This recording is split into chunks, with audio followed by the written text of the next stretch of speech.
इस वक्त जो इकोनॉमी है उसको डिस्कस करना जरूरी हाँ, है। इकोनॉमी की बहुत बड़ी ज़रूरी है डिस्कस करना कि वो बहुत ज़्यादा ज़रूरी भी है। हमारे पास कुछ गेस्ट मौजूद हैं। हमारे साथ मौजूद हैं साबिक वफाकी वज़ीर ख़जाना हैं, आप बड़े माहिर मुआशियात हैं, हमेशा आप एडवाइज़र रहे हैं इकोनॉमिक मैटर्स पे गवर्नमेंट्स के लिए। सलमान शाह साहब, thank you so very much for giving us your precious time. सवाल आपसे पहला, IMF ने पैसे देने का जवाब दे दिया है, पेट्रोल बम गिरने वाला है, महंगाई का एक अजाब सर के ऊपर खड़ा हुआ है, बजट में 5,000 अरब का खसारा है। क्या होने वाला है शाह साहब? श्रीलंका ना बने बस हम।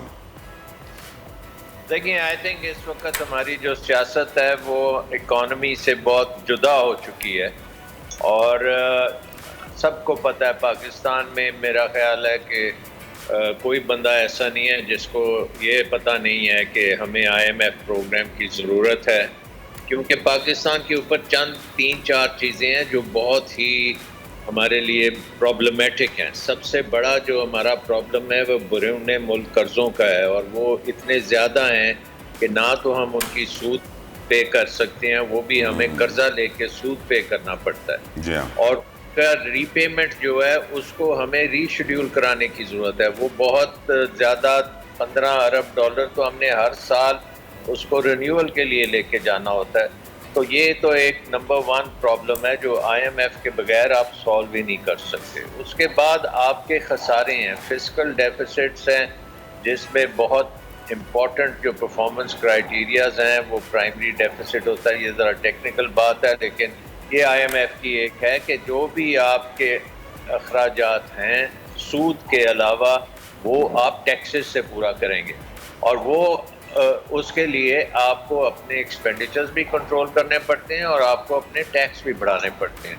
अब एक्सपेंडिचर्स में इस वक्त सबसे बड़ी जो एक्सपेंडिचर है वो हमारी सब्सिडीज़ आ गई हैं, जिसमें पेट्रोल की सब्सिडी है, जिसमें बिजली की सब्सिडी है और हमारे टैक्स रेवेन्यू में भी इन चीज़ों का बहुत बड़ा दखल है, क्योंकि उस पर सेल्स टैक्स भी लगता है, कुछ और टैक्सेस भी हैं जिससे हमारी जो रेवेन्यू है उसका भी होता है। अब मसला ये है कि जब से नो कॉन्फिडेंस मूव हुई है उसके बाद मिफ्ता इस्माइल साहब को 2 मौके मिले हैं, पहले वाशिंगटन में जाके ये बात करने की और वहाँ पे ये मसले को तय करना था और उसके बाद अब दोहा में मिली है और दोनों दफ़ा सियासत की नज़र ये हो गई है, क्योंकि वो देखते हैं कि मेरे लंदन से मुझे क्या डायरेक्शन आनी है या उनको लाहौर से क्या डायरेक्शन आनी है, उनको एक कैंप से क्या डायरेक्शन आनी है, दूसरे कैंप से क्या आनी है, कराची से क्या आनी है।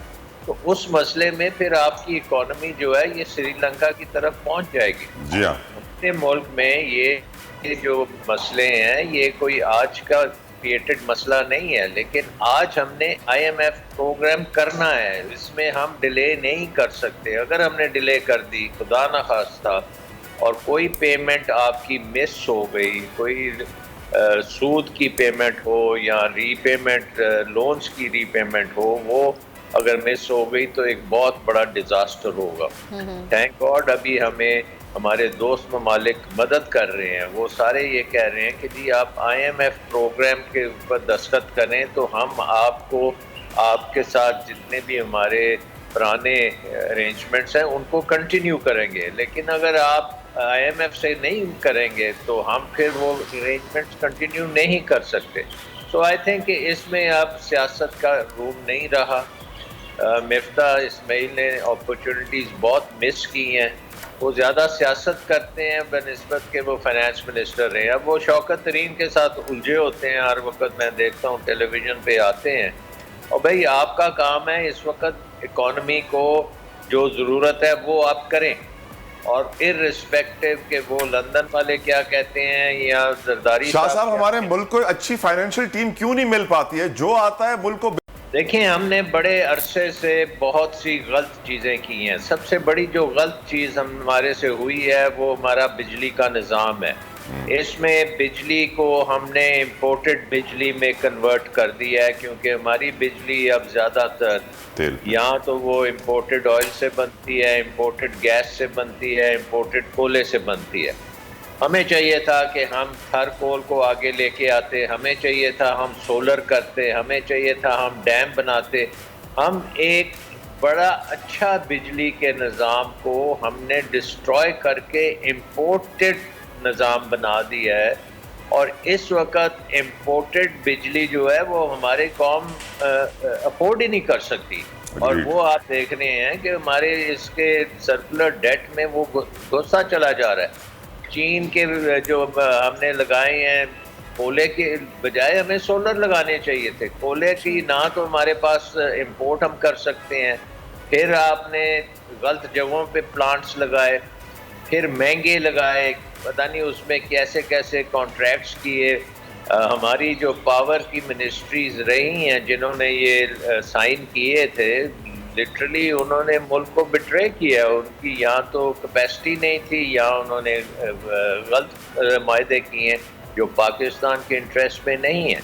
सो ये बिजली के निज़ाम को आप ठीक किए बगैर अब आप इस मसले से निकल नहीं सकते। सो नंबर 1 है कि हमने बिजली के निज़ाम को ठीक करना है, लेकिन उससे पहले हमने अपने कर्ज़ों का जो रीपेमेंट शेड्यूल है उसको ठीक करना है। फिर हमने नए कर्जे बड़े सोच समझ के करने हैं, अपने एक्सपेंडिचर्स को कट करना है। फजूलियात जो हैं, हमने बेशुमार प्रोजेक्ट्स लगाए हुए हैं जिनका रिटर्न ही कोई नहीं है, और लगते तो वो बड़े अच्छे हैं, जिस इश्तिहार देने में वो बड़े खूबसूरत लगते हैं। शाह साहब एक सवाल मेरे जहन में आता है। वो सवाल ये है कि ईरान के ऊपर तो इतनी दिहाइयों से पाबंदियां लगी रहीं, उनको तो तेल एक्सपोर्ट करने की भी इजाज़त नहीं थी, उनके ऊपर इतनी पाबंदियां थी, लेकिन फिर भी उनकी करेंसी आज स्टेबल है। हर चीज़ वो खुद प्रोड्यूस करते हैं, खुद कफील है, इंपोर्ट पे रिलाई नहीं करते हैं।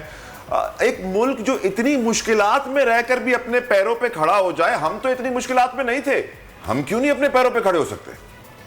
क्योंकि हमारे में इत्तेफाक नहीं है, और हमारे में एक टेंडेंसी है कि हम कर्जे ले लेते हैं, और ये बात I mean crux of the matter वहीं आ जाती है कि जब तक आपको कर्जे मिलते जा रहे हैं आप ऐश करते हैं, उसके बाद जब कर्जों का दरवाज़ा बंद होने जाता है फिर आपको मुसीबत पड़ती है। ईरान ने बड़ी सैंक्शंस भी सही हैं, बट उनके पास तेल की बहुत बड़ी दौलत है और उसको वो इस्तेमाल करते हैं। फिर $100 अरब का तो सोना हमारे पास भी रेकोर्ड में रखा है सर, जो नहीं निकाल सकते, नहीं निकाल सकते। और उसकी मेन वजह है कि हमारी बदनीयती है। हम एज अ नेशन, हमारी सियासत बड़ी एक्सट्रैक्टिव किस्म की सियासत हो चुकी है। जो भी ऊपर आते हैं उनकी कोशिश यही होती है कि वो पहले अपने घर को भरते हैं, उसके बाद देखते हैं कि कौम के लिए क्या किया जाए। तो वो कौम की तो आता ही नहीं है, टाइम ही नहीं आता। एज अ नेशन हमें क्या करना चाहिए अपने अंदर इंप्रूवमेंट लाने के लिए? Your recommendations? एक तीसरी चीज़ बहुत इम्पोर्टेंट है, वो है हमारी नौकरीशाही।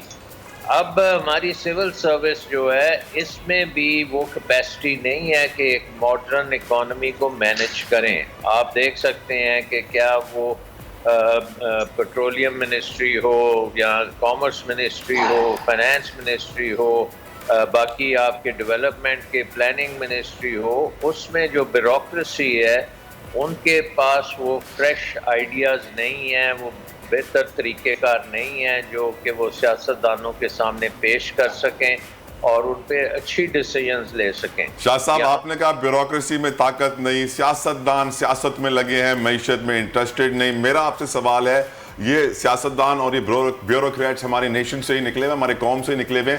एज ए नेशन जब तक हम सही नहीं होंगे, जब तक हर कोई अपने गिरबान में नहीं झांकेगा, ये मुल्क सही नहीं होगा। हुक्मरान भी अच्छे नहीं आएंगे, ब्यूरोक्रेट्स भी अच्छे नहीं आएंगे।